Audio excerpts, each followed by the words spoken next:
ਧੰਨ ਗੁਰੂ ਨਾਨਕ ਸਾਹਿਬ ਦੇ ਬਚਨ ਮਹੱਲਾ ਪਹਿਲਾ। ਇੱਥੇ ਸਤਿਗੁਰੂ ਜੀ ਨੇ ਜ਼ਿਕਰ ਕੀਤਾ ਹੈ, ਕਿਉਂਕਿ ਜਿੱਥੇ 4 ਯੁਗ ਨੇ ਉੱਥੇ 4 ਵੇਦ ਵੀ ਨੇ। ਇੱਥੇ ਗੁਰੂ ਸਾਹਿਬ ਜੀ ਵੇਦਾਂ ਦਾ ਜ਼ਿਕਰ ਕਰਦੇ ਨੇ। ਸਤਿਗੁਰੂ ਕਹਿੰਦੇ ਨੇ ਸ਼ਾਮ ਕਹੈ ਸਿਤੰਬਰ ਸੁਆਮੀ, ਸੱਚ ਮਹਿ ਆਛੈ ਸਾਚ ਰਹਿ। ਸ਼ਾਮ ਵੇਦ ਹੈ। ਹੁਣ ਸਤਿਗੁਰੂ ਸੱਚੇ ਪਾਤਸ਼ਾਹ ਕਹਿੰਦੇ ਨੇ ਦੇਖੋ, ਕਹਿੰਦੇ ਨੇ ਸ਼ਾਮ ਵੇਦ ਤੇ ਸਿਤੰਬਰ ਵੇਦ। ਸਤਿਗੁਰੂ ਜੀ ਆਖਦੇ ਨੇ ਪਿਆਰਿਆ ਦੇਖ, ਇਹ ਵੀ ਸੱਚ ਕਹਿ ਰਹੇ ਨੇ, ਸਭ ਕੋ ਸੱਚ ਸਮਾਵੇ। ਕਹਿੰਦੇ ਨੇ ਸਭ ਨੇ ਸੱਚ ਦੇ ਵਿੱਚ ਇੱਕ ਦਿਨ ਸਮਾ ਜਾਣਾ।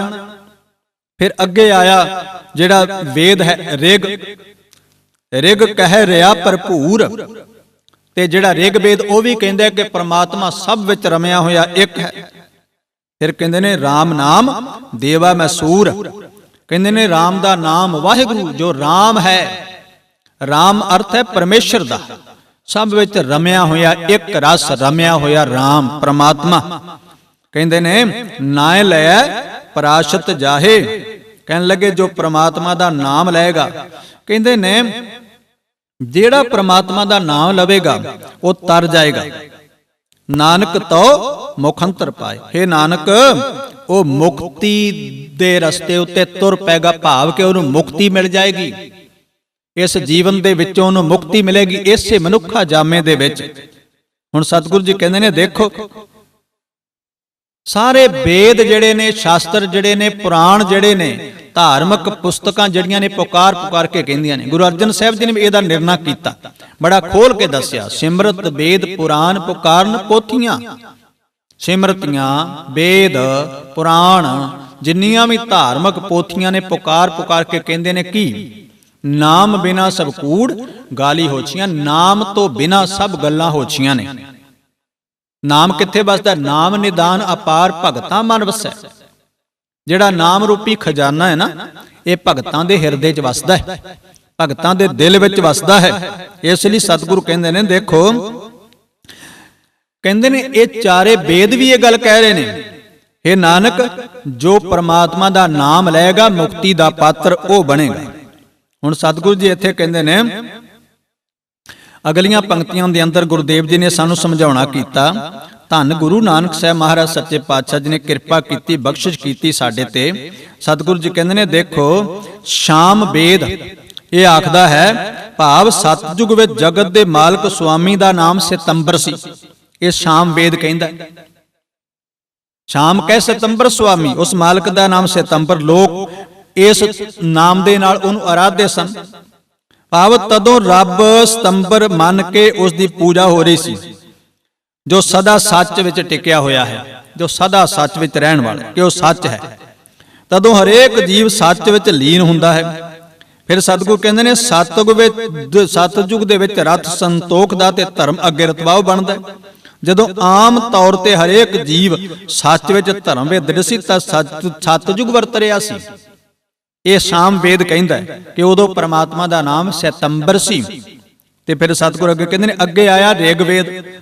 ਰਿਗਵੇਦ ਆਖਦਾ ਹੈ ਕਿ ਭਾਵ ਤ੍ਰੇਤੇ ਯੁਗ ਵਿੱਚ ਸ੍ਰੀ ਰਾਮ ਜੀ ਦਾ ਨਾਮ ਸਾਰੇ ਦੇਵਤਿਆਂ ਵਿੱਚ ਸੂਰਜ ਵਾਂਗ ਚਮਕਦਾ ਹੈ। ਪਰਮਾਤਮਾ ਦਾ ਨਾਮ ਰਾਮ ਸੀ।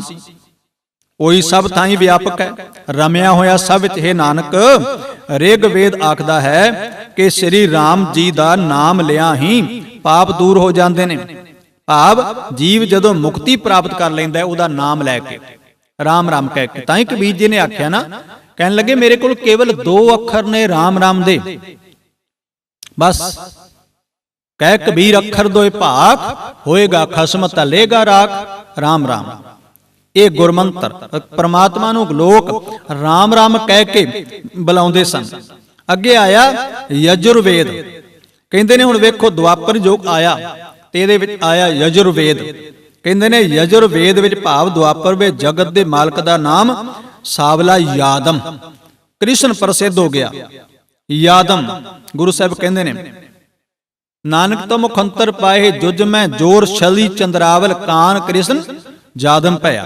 ਹੁਣ ਵੇਖੋ ਸਤਿਗੁਰੂ ਕਹਿੰਦੇ ਨੇ ਕਾਨ ਭਾਵ ਕਿ ਕ੍ਰਿਸ਼ਨ ਪ੍ਰਸਿੱਧ ਹੋ ਗਿਆ, ਜਿਸ ਨੇ ਜੋਰ ਨਾਲ ਚੰਦਰਾਵਲੀ ਨੂੰ ਛਲ ਲਿਆਂਦਾ, ਜਿਸ ਨੇ ਆਪਣੀ ਗੋਪੀ ਸੱਤਿਆ ਭਾਮਾਂ ਦੀ ਖਾਤਰ ਪਾਰ ਜਾਤ ਰੁੱਖ ਇੰਦਰ ਦੇ ਬਾਗ ਵਿੱਚੋਂ ਲੈ ਕੇ ਆਂਦਾ ਯੁੱਧ ਕਰਕੇ। ਤੇ ਬਿੰਦਰਾ ਬਨ ਵਿੱਚ ਅਨੇਕ ਤਰ੍ਹਾਂ ਦੇ ਕੌਤਕ ਕੀਤੇ। ਗੁਰਦੇਵ ਜੀ ਕਹਿੰਦੇ ਨੇ, ਦੇਖੋ ਸਤਿਗੁਰ ਕਹਿੰਦੇ ਨੇ ਪਾਰਜਾਤ ਇੱਕ ਰੁੱਖ ਹੈ ਜਿਹਨੂੰ ਇਹ ਮੰਨਿਆ ਜਾਂਦਾ ਹੈ ਕਿ ਇਹ ਪਾਰਜਾਤ ਰੁੱਖ ਜਿਹੜਾ ਇੱਛਾ ਪੂਰਨ ਕਰਨ ਵਾਲਾ ਹੈ। ਪਰ ਸਤਿਗੁਰੂ ਗੁਰੂ ਰਾਮਦਾਸ ਮਹਾਰਾਜ ਜੀ ਨੇ ਬਚਨ ਕਹਿਣ ਲੱਗੇ ਕੋਈ ਰੁੱਖ ਇੱਛਾ ਪੂਰੀ ਨਹੀਂ ਕਰਦੇ, ਪਰਮਾਤਮਾ ਦਾ ਨਾਮ ਹੀ ਪਾਰਜਾਤ ਹੈ, ਪਰਮਾਤਮਾ ਹੀ ਸਭ ਦੀਆਂ ਇੱਛਾ ਪੂਰਨ ਕਰਨ ਵਾਲਾ ਹੈ। ਹੁਣ ਸਤਿਗੁਰੂ ਕਹਿੰਦੇ ਨੇ ਇੱਛਾ ਪੂਰਕ ਸਰਬ ਸੁਖ ਦਾਤਾ ਹਰ, ਜਾਂ ਕੈ ਵਾਸੈ ਕਾਮ ਤੇ ਨਾ, ਸੋ ਐਸਾ ਅਰ ਧਿਆਈਏ ਮੇਰੇ ਜੀੜੇ ਤਾਂ ਸਰਬ ਸੁਖ ਪਾਵੇ ਮੇਰੇ ਮਨਾ। ਕਹਿਣ ਲੱਗੇ ਐਸੇ ਪ੍ਰਭੂ ਨੂੰ ਧਿਆਉਣਾ ਕਰ। ਸਤਿਗੁਰੂ ਜੀ ਕਹਿੰਦੇ ਨੇ, ਦੇਖੋ ਇੰਦਰ ਦੇ ਬਾਗ ਵਿੱਚ ਇਹ ਰੁੱਖ ਲੱਗਾ ਹੋਇਆ। ਕਹਿੰਦੇ ਨੇ ਕਿਹੜੇ ਕਿਹੜੇ ਰੁੱਖ ਨੇ ਇੰਦਰ ਦੇ ਬਾਗ ਵਿੱਚ? ਨੰਦਨ, ਜਿਹਦਾ ਨਾਮ ਨੰਦਨ ਹੈ। 5 ਸ੍ਰੇਸ਼ਟ ਰੁੱਖਾਂ ਵਿੱਚੋਂ ਇੱਕ ਨਾਮ ਹੈ ਪਾਰਜਾਤ।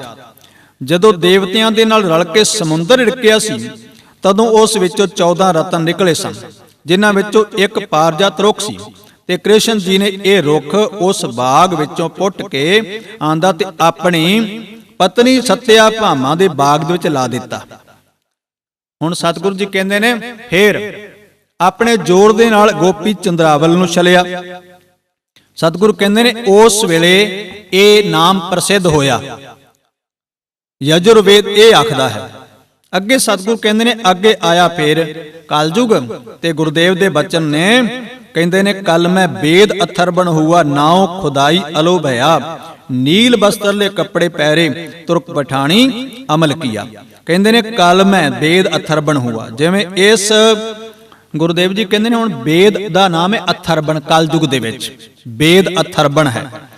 ਕਹਿੰਦੇ ਨੇ ਕਲਯੁਗ ਦੇ ਵਿੱਚ ਅਥਰਬਣ ਵੇਦ ਪ੍ਰਧਾਨ ਹੋ ਗਿਆ ਤੇ ਜਗਤ ਦੇ ਮਾਲਕ ਦਾ ਨਾਮ ਖੁਦਾਏ ਭਾਵ ਅੱਲਾ ਵੱਜਣ ਲੱਗ ਪਿਆ। ਤੁਰਕਾਂ ਤੇ ਪਠਾਨਾਂ ਦਾ ਰਾਜ ਹੋ ਗਿਆ। ਜਿਨ੍ਹਾਂ ਨੇ ਨੀਲੇ ਰੰਗ ਦੇ ਬਸਤਰ ਪਹਿਰੇ ਨੇ, ਉਹਨਾਂ ਦੇ ਕੱਪੜੇ ਪਾਏ ਹੋ ਨੀਲੇ ਰੰਗ ਦੇ, ਨੀਲ ਬਸਤਰਲੇ ਕੱਪੜੇ ਪਹਿਰੇ ਤੁਰਕ ਪਠਾਣੀ ਅਮਲ ਕੀਆ। ਸਤਿਗੁਰੂ ਅੱਗੇ ਕਹਿੰਦੇ ਨੇ ਚਾਰੇ ਵੇਦ ਹੋਏ ਸਚਿਆਰ। ਚਾਰੇ ਵੇਦ ਆਪੋ ਆਪਣੀ ਜਗ੍ਹਾ ਤੇ ਸੱਚੇ ਹੋ ਗਏ। ਭਾਵ ਚੌਹਾਂ ਹੀ ਯੁਗਾਂ ਵਿੱਚ ਜਗਤ ਦੇ ਮਾਲਕ ਦਾ ਨਾਮ ਵੱਖੋ ਵੱਖਰਾ ਵੱਜਦਾ ਰਿਹਾ ਹੈ। ਹਰੇਕ ਸਮੇਂ ਇਹੀ ਖਿਆਲ ਬਣਿਆ ਰਿਹਾ ਹੈ ਕਿ ਜੋ ਮਨੁੱਖ ਸਿਤੰਬਰ ਰਾਮ ਕ੍ਰਿਸ਼ਨ ਅੱਲੋ ਆ ਕੇ ਜਪੇਗਾ ਉਹੀ ਮੁਕਤੀ ਪਾਏਗਾ।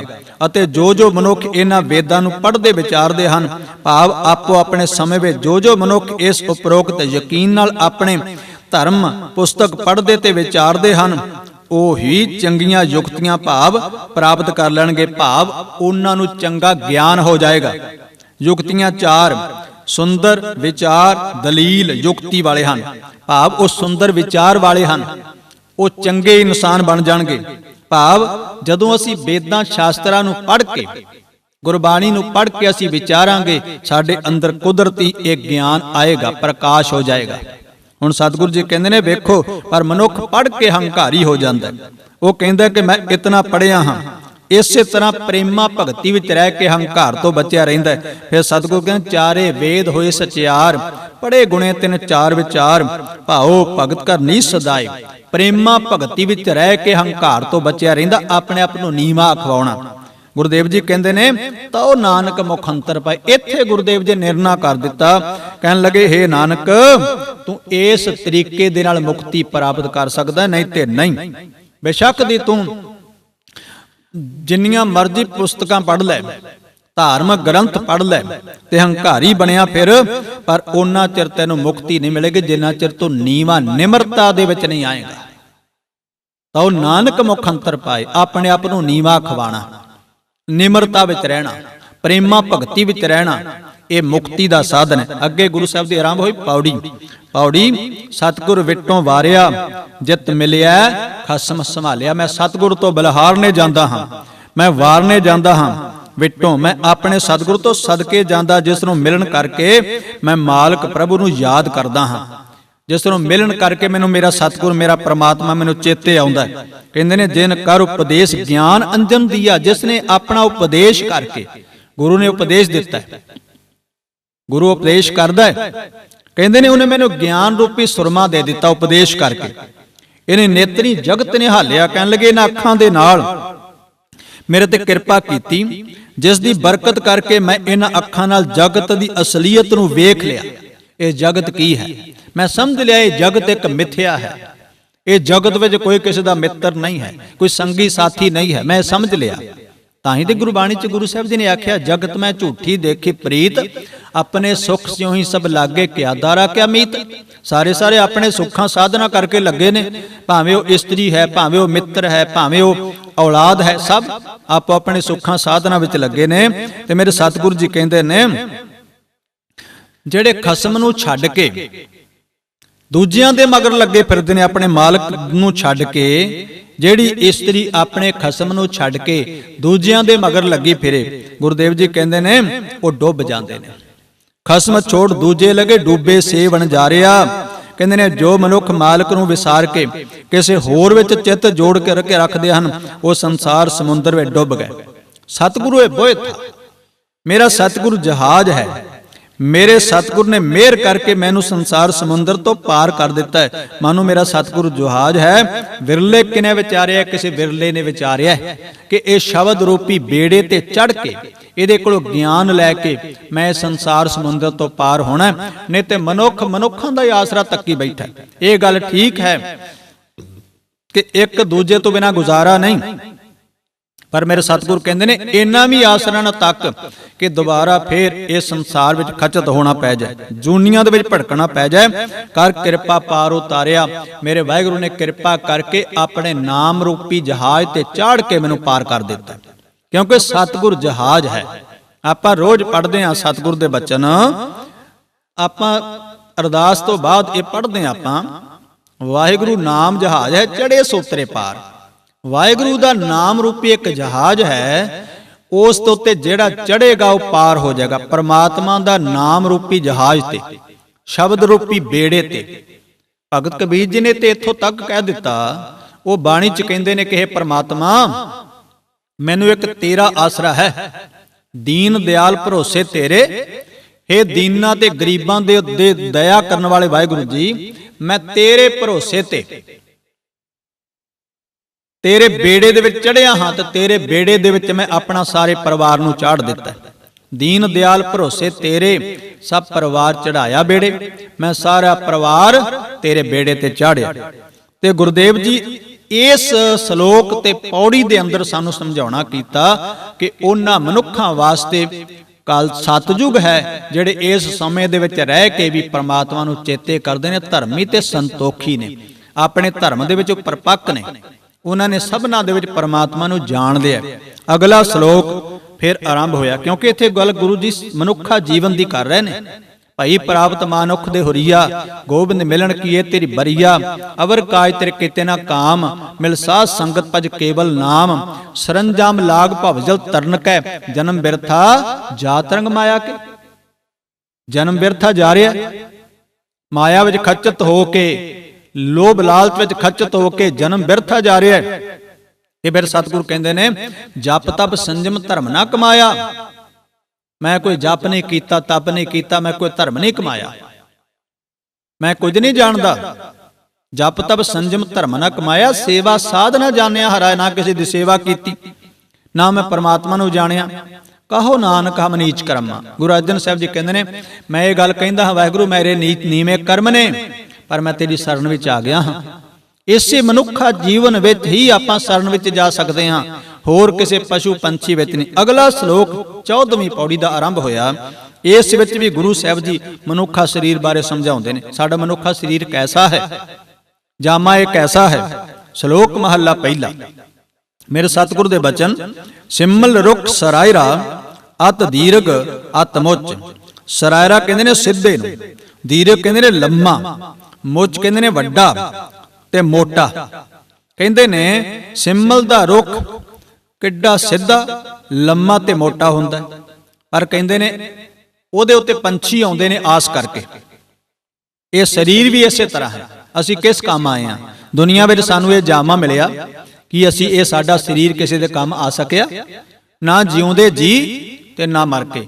ਇਸੇ ਲਈ ਸ਼ਾਇਦ ਗੁਰਬਾਣੀ ਵਿੱਚ ਗੁਰਦੇਵ ਜੀ ਨੇ ਬਚਨ ਆਖ ਦਿੱਤੇ, ਬਾਬਾ ਕਬੀਰ ਜੀ ਨੇ। ਉਹ ਕਹਿੰਦੇ ਨੇ, ਨਰੂ ਮਰੇ ਨਰ ਕਾਮ ਨਾ ਆਵੇ। ਮਨੁੱਖ ਮਰਿਆ ਕਿਸੇ ਕੰਮ ਨਹੀਂ ਆਇਆ, ਮਰ ਗਿਆ ਸਾੜ ਕੇ ਸਵਾਹ ਕਰ ਦਿੱਤਾ, ਜਾਂ ਮਣਾ ਮੂੰਹ ਮਿੱਟੀ ਵਿੱਚ ਦਫਨਾ ਦਿੱਤਾ, ਕਿਸੇ ਕੰਮ ਆਇਆ?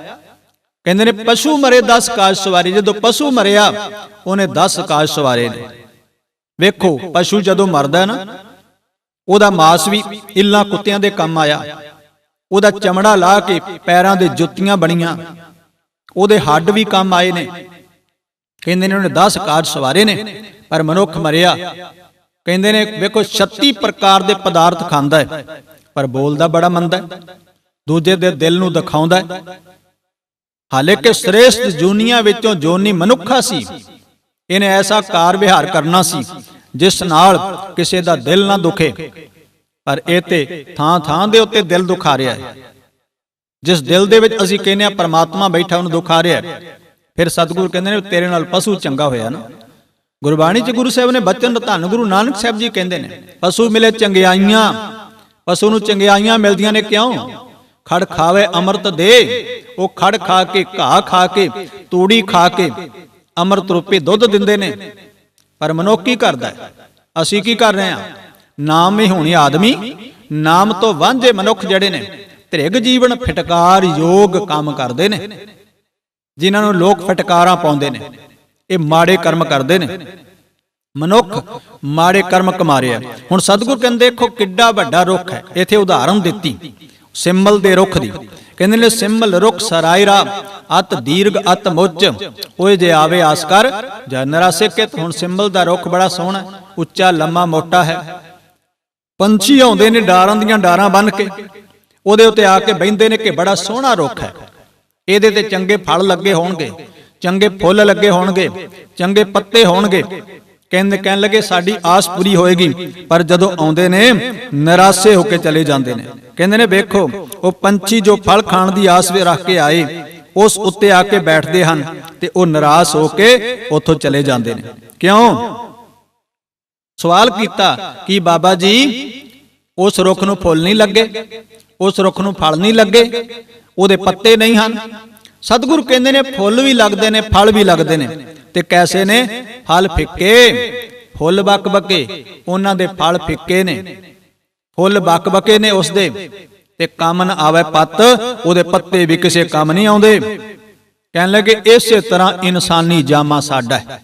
ਸਾਡੇ ਕੋਲ ਕੋਈ ਆਸ ਕਰਕੇ ਕੋਈ ਆਉਂਦਾ ਹੈ ਲੋੜਵੰਦ ਮਨੁੱਖ ਕਿ ਮੇਰੀ ਆਹ ਜ਼ਰੂਰਤ ਹੈ, ਮੈਨੂੰ ਇਸ ਚੀਜ਼ ਦੀ ਲੋੜ ਹੈ। ਤੇ ਕਹਿੰਦੇ ਨੇ ਜਦੋਂ ਆਉਂਦੇ ਤੇ ਉਹ ਵੇਖਦੇ ਨੇ, ਕਹਿੰਦੇ ਨੇ ਬੜਾ ਇਹਦਾ ਪਹਿਰਾਵਾ ਬੜਾ ਸੋਹਣਾ।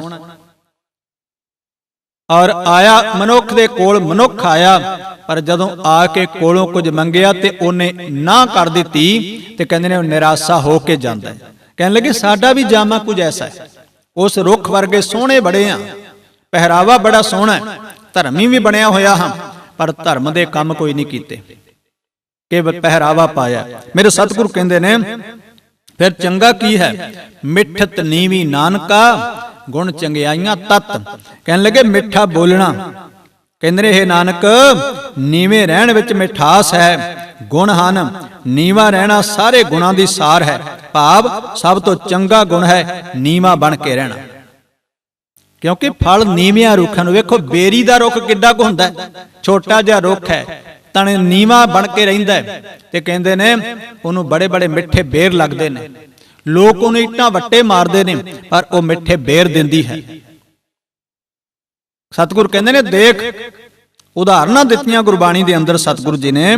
ਕਹਿਣ ਲੱਗੇ ਦੇਖੋ ਤੁਸੀਂ ਗੁਣਾ ਕਰਕੇ, ਭਾਵ ਆਮ ਤੌਰ ਤੇ ਜਗਤ ਵਿੱਚ ਹਰੇਕ ਜੀਵ ਆਪਣੇ ਸਵਾਰਥ ਲਈ ਲਿਖਦਾ ਹੈ, ਸਵਾਰਥ ਵਾਸਤੇ। ਜੇ ਸਵਾਰਥ ਹੋਵੇ ਤਾਂ ਮਨੁੱਖ ਪੈਰੀ ਪੈਂਦਾ ਹੈ। ਹੁਣ ਸਤਿਗੁਰ ਅੱਗੇ ਕਹਿੰਦੇ ਨੇ ਸਭ ਕੋ ਨਿਵੇਂ ਆਪ ਕੋ, ਪਰ ਕੋ ਨਿਵੇਂ ਨਾ ਕੋਏ। ਹਰੇਕ ਮਨੁੱਖ ਆਪਣੇ ਸਵਾਰਥ ਵਾਸਤੇ, ਲੋੜ ਪੈਣ ਦੇ ਉੱਤੇ ਉਹ ਨਿਮਦਾ ਹੈ, ਉਹ ਪੈਰੀ ਪੈ ਜਾਂਦਾ ਹੈ। ਪਰ ਸਤਿਗੁਰੂ ਸੱਚੇ ਪਾਤਸ਼ਾਹ ਕਹਿੰਦੇ ਨੇ ਕੋਈ ਪਰਾਏ ਵਾਸਤੇ ਨਿਮਦਾ। ਇਹ ਪਰਉਪਕਾਰ ਤਾਂ ਕਿਸੇ ਕਿਸੇ ਵਿੱਚ ਹੈ।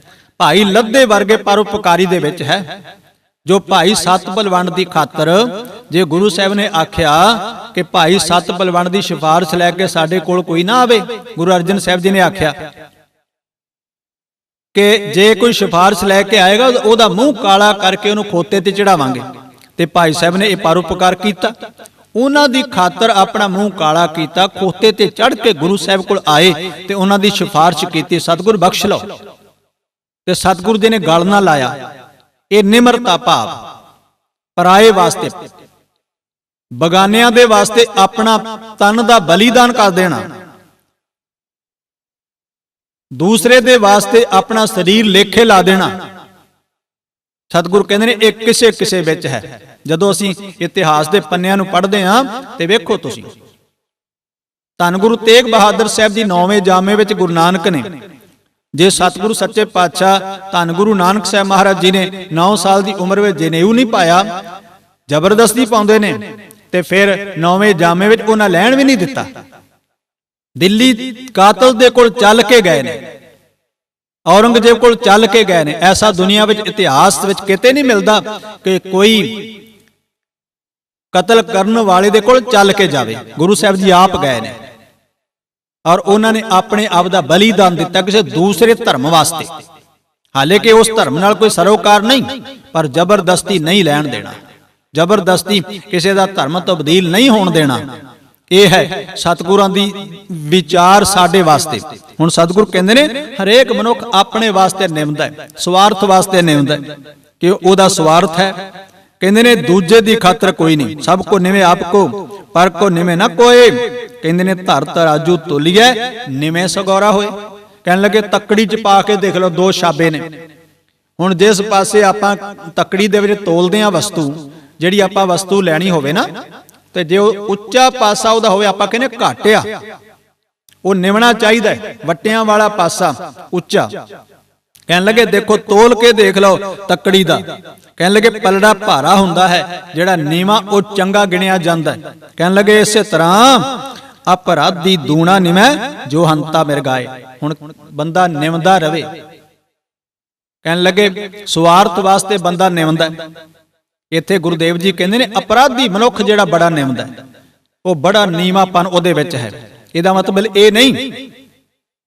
ਗੁਰਦੇਵ ਜੀ ਕਹਿੰਦੇ ਨੇ ਇਦਾਂ ਉਦਾਹਰਨ ਦਿੱਤੀ ਸਤਿਗੁਰ ਕਹਿੰਦੇ, ਜਿਸ ਤਰ੍ਹਾਂ ਸ਼ਿਕਾਰੀ ਜਿਹੜਾ ਸ਼ਿਕਾਰ ਕਰਨ ਵਾਲਾ ਹੈ, ਮਿਰਗ ਨੂੰ ਮਾਰਨ ਵਾਲਾ, ਉਹ ਨਿਵ ਨਿਵ ਕੇ ਨਿਸ਼ਾਨੇ ਬੰਨ੍ਹਦਾ ਹੈ ਕਿ ਮੇਰਾ ਨਿਸ਼ਾਨਾ ਠੀਕ ਲੱਗੇ। ਹੁਣ ਉਹ ਕਿਸੇ ਦੇ ਭਲੇ ਵਾਸਤੇ ਥੋੜੀ ਕਰਦਾ, ਆਪਣੇ ਸਵਾਰਥ ਵਾਸਤੇ ਕਰਦਾ ਨਾ। ਉਹ ਨਿਸ਼ਾਨੇ ਬੰਨ੍ਹਦਾ ਹੈ ਕਿ ਮਿਰਗ ਨੂੰ ਮੇਰਾ ਨਿਸ਼ਾਨਾ ਠੀਕ ਲੱਗੇ, ਸ਼ਿਕਾਰ ਕਰਨ ਵਾਸਤੇ, ਦੂਜੇ ਦਾ ਸ਼ਿਕਾਰ ਕਰਨ ਵਾਸਤੇ। ਕਹਿਣ ਲੱਗੇ ਇਸੇ ਤਰ੍ਹਾਂ ਅਪਰਾਧੀ ਮਨੁੱਖ ਜਿਹੜੇ ਨੇ ਬੜੇ ਨਿਮਦੇ ਨੇ, ਉਹਨਾਂ 'ਚ ਬੜੀ ਨਿਮਰਤਾ ਵੀ ਹੁੰਦੀ ਹੈ, ਬੜਾ ਮਿੱਠਾ ਵੀ ਬੋਲਦੇ ਨੇ ਠੱਗਣ ਦੇ ਵਾਸਤੇ। ਮੇਰੇ ਸਤਿਗੁਰੂ ਜੀ ਕਹਿੰਦੇ ਨੇ ਸੀਸ ਨਿਵਾਇਆ ਕਿਆ ਥੀਐ, ਜਾਂ ਰਿਧਿਕ ਸੋਧੇ ਜਾਏ। ਕਹਿਣ ਲੱਗੇ ਉਹ ਸੀਸ ਨਿਵਾਉਣਾ ਕਿਸ ਕੰਮ, ਜੇ ਸਾਡਾ ਜਿਹੜਾ ਅੰਦਰਲਾ ਮਨ ਹੈ, ਅੰਦਰਲਾ ਹਿਰਦਾ ਹੈ, ਇਹ ਭੈੜੇ ਰਾਸਤੇ ਤੁਰਿਆ ਹੋਇਆ ਹੈ। ਕਹਿਣ ਲੱਗੇ ਉਹਦਾ ਕੋਈ ਲਾਭ ਨਹੀਂ, ਕਿਉਂਕਿ ਅੰਦਰੋਂ ਜੀਵ ਖੋਟੇ ਹੀ ਰਹਿਣ ਤਾਂ ਫਿਰ ਸਤਿਗੁਰੂ ਕਹਿੰਦੇ ਨੇ ਪਿਆਰਿਆਂ ਦਾ ਲਾਭ ਕੀ ਹੋਇਆ? ਕੋਈ ਵੀ ਲਾਭ ਨਹੀਂ। ਜਿੰਨਾ ਮਰਜ਼ੀ ਤੁਸੀਂ ਸਿਰ ਨਵਾਈ ਜਾਓ, ਜਿੰਨੇ ਮਰਜ਼ੀ ਮੱਥੇ ਟੇਕੀ ਜਾਓ, ਆਪਾਂ ਵੀ ਦੇਖਦੇ ਹਾਂ ਮੁਆਫ ਕਰਨਾ। ਧੰਨ ਗੁਰੂ ਗ੍ਰੰਥ ਸਾਹਿਬ ਦੇ ਸਨਮੁਖ ਆਪਾਂ ਜਾ ਕੇ ਮੱਥਾ ਟੇਕਦੇ ਹਾਂ, ਸਤ ਸੰਗਤ ਵਿੱਚ ਜਾ ਕੇ, ਫਿਰ ਅਸੀਂ ਇਸ ਪਾਸੇ ਮੱਥਾ ਟੇਕਦੇ ਹਾਂ, ਫਿਰ ਪਿੱਛੇ ਟੇਕਦੇ ਹਾਂ, ਫਿਰ ਦੂਜੇ ਪਾਸੇ ਟੇਕਦੇ, 4 ਚਫੇਰੇ। ਇੱਕ ਪਾਸੇ ਮੱਥਾ ਟੇਕਣਾ ਰਾਸ ਨਹੀਂ ਆਇਆ।